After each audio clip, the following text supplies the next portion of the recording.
Hey everybody, so I was about to go to sleep and I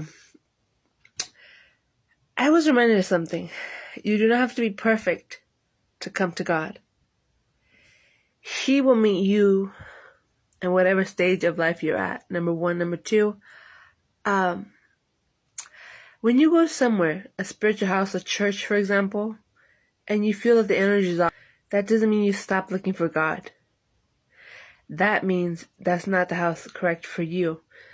And I even hate to say it, but they may not even be a house of where God dwells. But my point is, God is in a house. You need to find the right house, the right church.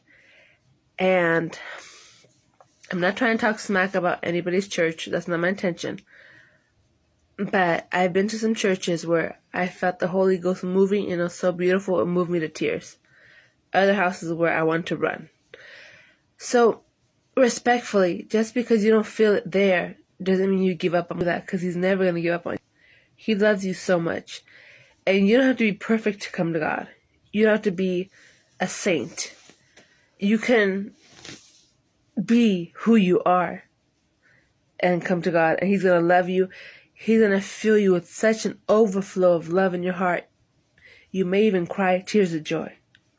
I say this because I have had this experience. Now, here's the thing.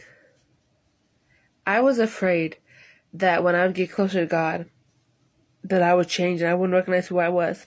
And I didn't want to change. I didn't want to be different. I wanted to be me. I liked where I was at in my life. But what I failed to realize at that time was that you don't change for the worse. You change for better. And I still recognize who I am now. And I'm happier that I have stronger faith. This is not to brag, by the way. It's just to inspire. Seek God. Because He loves you so much. Number one. Number two, how do you know when it's God and when it's something that's not good? God will always tell you to do good things. If you hear something negative, it's not from God. Trust how much God really, really loves you. Don't ever give up. You are worth it. And if you're going through a tough time, forgive me if I'm repeating myself. This is a time to get closer to God. Don't run away. He loves you. He really does.